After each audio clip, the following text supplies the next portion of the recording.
31 stars, symbol of a young and vigorous country, younger in sovereignty than the years of many of its own citizens, bursting its boundaries at both ends, rolling westward from the Atlantic across the Mississippi. A new world of opportunity for those with the vision to grasp it and the strength to hold on. A proud people straining to span a continent. This was the USA 100 years ago. Young America in the 1850s. A new nation on the move, building, developing, expanding. A century ago, and the horse was still the chief means of transportation along country lanes and by wagon over rutted roads that made freight haulage an occupation of many hazards. But a new means of transport had already made its appearance on the American scene and given promise to American commerce and industry of greater speed, safety, reliability, and economy in passenger travel and freight shipment. The cry was heard throughout the land, in state legislatures, in town meetings, from factory owners, merchants, farmers. Give us railroads. Connect us by rail with other cities, other states, and regions beyond the mountains. That cry was heard loud and often in Carroll County of the state of Maryland. And on May 27, 1852, a charter was issued by the Maryland Assembly to the Baltimore, Carroll, and Frederick Railroad Company, changed the following year to Western Maryland. No railroad in America had a more humble beginning. 9 miles of track, 1 squeaky wood-burning engine, 2 or 3 wooden cars, difficulties in corporate financing. But the men in whose minds the new railroad took shape, and the men who took on the burdens of management through the years that followed, those men wrought well. They made their road an integral part of the territory it served, a civic-minded taxpayer in the communities along its lines, weaving the growth of the railroad into the development of the region itself, pushing its lines westward to open new areas of settlement and to meet new demands for fast freight transport by rail. The heritage those men left lives on in the more than 850 miles of main track that today is the Western Maryland Railway. An important Class 1 trunk line starting at Baltimore Eastern Terminus and rolling westward with branch line to York, Hanover, and Gettysburg in Pennsylvania, through Hagerstown to Cumberland in Western Maryland, branching at Cumberland, southwest to Elkins and Webster Springs, West Virginia, and northwest to Connellsville, Pennsylvania, near Pittsburgh, originating a multi-million-dollar freight traffic within its own territory, and through its principal connections with other major roads, linking the Atlantic seaboard with the Middle West, the Great Lakes area, the South and Southwest. This, then, the growth of the Western Maryland, from a short local line on the fringes of Baltimore to a major road hauling a significant share of the nation's commodities, and vast quantities of foreign merchandise and raw materials shipped to Baltimore and other eastern ports for transshipment inland USA. Its western terminus, anchored in the heart of the nation's richest coal mining region, Western Maryland's principal cargo has always been bituminous coal. 7 different grades and sizes, from the so-called bug dust to large lumps. 4 billion tons, enough to last 100 years at the present high rate of supply. This is the estimate of coal resources along the road's lines in West Virginia, Maryland, and Pennsylvania, closer to the Atlantic seaboard than any other fields of comparable size. Hundreds of cars always at hand, a fleet of heavy-duty engines, all slanted toward one objective, high-speed transport of coal, making Western Maryland one of the most important coal-carrying roads in the country.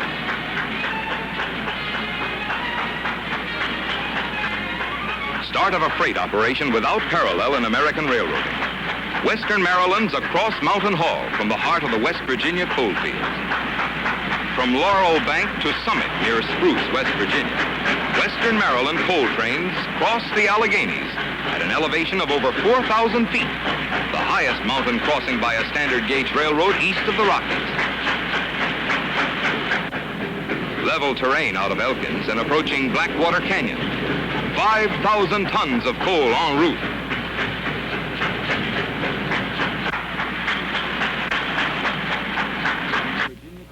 Here is one of the toughest climbs in the country, the famous 3.8 Black Fork grade. 17 grueling miles, using 6, 8, up to 10 heavy-duty locomotives, 1 to every 10 loaded coal cars, on a stretch of track that is a notable achievement in railroad construction and locomotive power.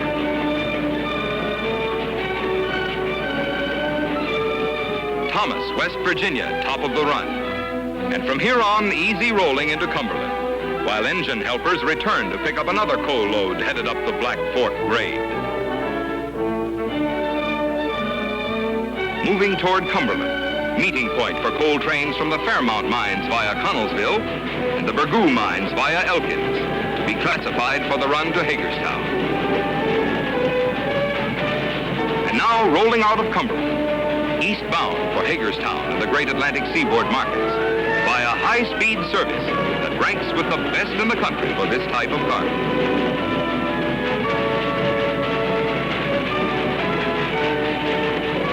Rolling into Hagerstown, gateway to the south, and the hub of the entire western Maryland system. Site of the road's main repair shops and classification yards. Work area for more than 3,000 western Maryland employees. Over these tracks, through these yards, roll thousands of tons of freight from every part of the country. Destinations east, west, north, and south, USA.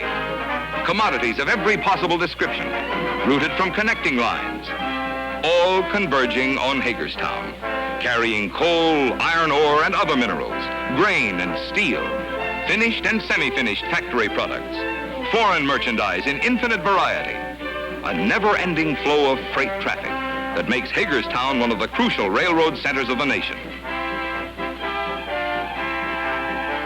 The service yard at Hagerstown, where skilled technicians and mechanics are always on the job, inspecting, checking, testing, to make sure that all Western Maryland rolling equipment is in tip-top condition at all times.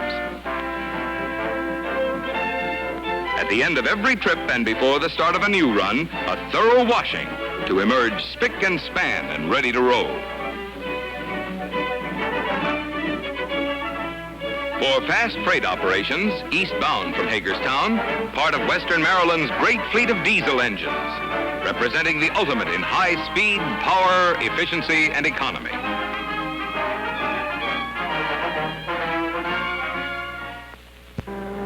On our way again, eastbound out of Hagerstown, through the heart of Maryland, to the city of Baltimore, headquarters and main terminus of the Western Maryland Railway. The Port of Baltimore, largest bulk port in the United States, and second only to New York in volume and diversity of export and import tonnage handled, with plans in work for its further expansion as a merchandise as well as a bulk port.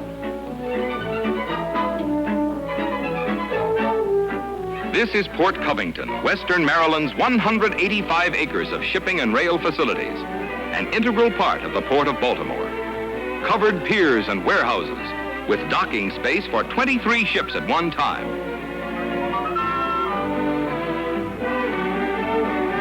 Diesel locomotive repair shops, a roundhouse, and car repair yards. A 4 million bushel grain elevator.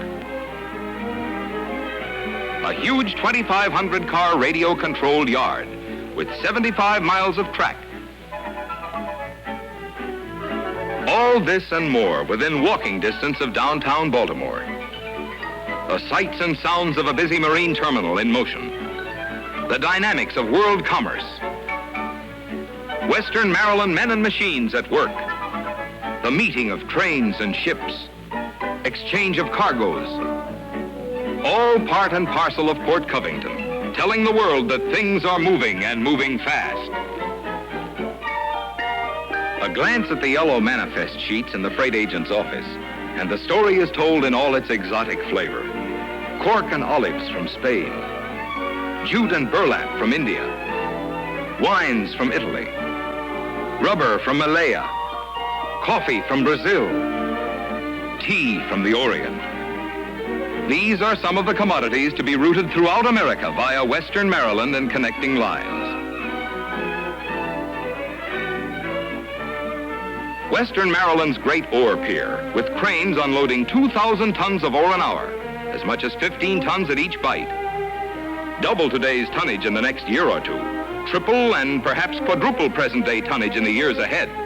This is the promise of increase in Western Maryland's iron ore haulage, as new resources are developed in Venezuela, Labrador, and Liberia.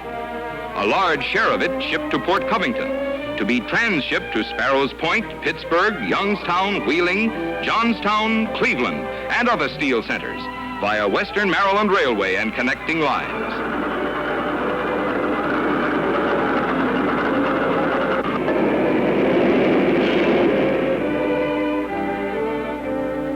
The company's coal pier at Port Covington, with 2 enormous dumpers capable of loading 2 ships at the same time.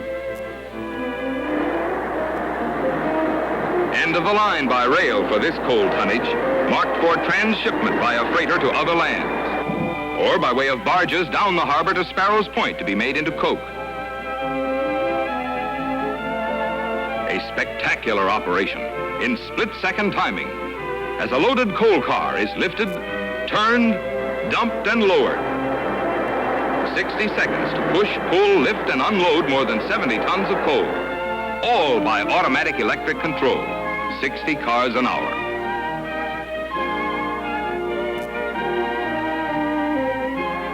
Grain from the west and the Great Lakes area by way of Connellsville, wheat, corn, oats, rye, and barley, as well as boatloads from the Chesapeake Bay country and the Carolinas, brought for cleaning, mixing, and storage to Western Maryland's huge grain elevator. 36 million bushels of grain transshipped in a year, a 9 times annual turnover, by ocean freighters to Europe, Asia, and South America. Another operation by Western Maryland in serving shippers on its lines, car barges, 2 at Port Covington, 2 at Sparrows Point, 1 at Wagner's Point, and 1 at Cabin Branch. Averaging about 400 cars a day, in and out, ore, coal, steel, petroleum, and general freight commodities. Continuing our survey of Western Maryland's general fast freight traffic, originating on line points, a return trip to the Hagerstown, Chambersburg, York area. Factories turning out finished and semi-finished products of all kinds, wood and paper. 3 of the largest cement plants in the country, limestone and other useful minerals. Tools and machinery of every description, light and heavy industry, food processing plants. All this and more along Western Maryland lines in this sector of Pennsylvania and Maryland. Many of these Western Maryland shippers demand rail haulage for products of great size and weight. To serve such special needs, the company designs and builds special cars to fit specific industrial requirements. In the heart of this great industrial area, not far across the Maryland border in Pennsylvania, we tread on hallowed ground. For here, American history was made. On these grassy slopes, men of the South and men of the North fought, and the fate of the nation hung in the balance. This is Gettysburg, site of one of the bloodiest battles of the Civil War, today a national shrine. Abraham Lincoln came here to speak 4 months after that fateful battle. He arrived at this station by way of a railroad that today is part of the Western Maryland system. Legend has it that he wrote his speech, the Gettysburg Address, while en route. It is one of the great speeches of history, never to be forgotten while civilization endures. What American schoolboy does not know those inspiring opening and closing lines? 77 years ago, our fathers brought forth on this continent a new nation, conceived in liberty and dedicated to the proposition that all men are created equal. We here highly resolve that these dead shall not have died in vain, that this nation under God shall have a new birth of freedom, and that government of the people, by the people, for the people, shall not perish from the earth.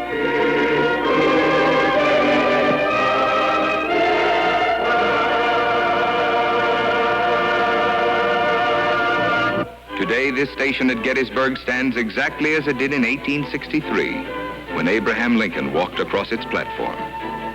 But elsewhere along Western Maryland lines, the years have brought great changes to match the tempo of the times in day-to-day living. And in today's means of transportation by rail, constant inspection and betterment of track and roadway, continuous purchase of new locomotives and freight cars of latest design and construction, special training of personnel in the handling of general freight merchandise in loading, unloading, and en route, maintenance of high-speed schedules all along the lines, east and westbound. These are some of the factors that have earned for Western Maryland its high place in the minds of American shippers concerned with speed, safety, and reliability in the transport of their commodities. The commercial pattern that Western Maryland presents to American business today is drawn in heavy black ink, the economic picture of a healthy, growing railroad with a fleet of over 200 new and top-conditioned locomotives, more than 12,000 freight cars of every description and purpose, seaport facilities that rank with the best in the country.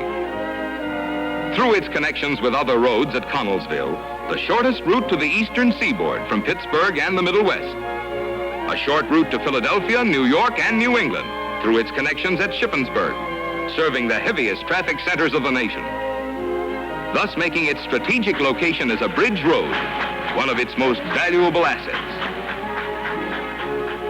A proud backward glance at its first 100 years of existence as a common carrier, and then a steady, confident facing up to the years ahead, moving on to a second century of service, to the immediate region traversed by its lines, and to the nation whose goods roll over those lines, east, west, south, and northbound, via 7 major connecting roads.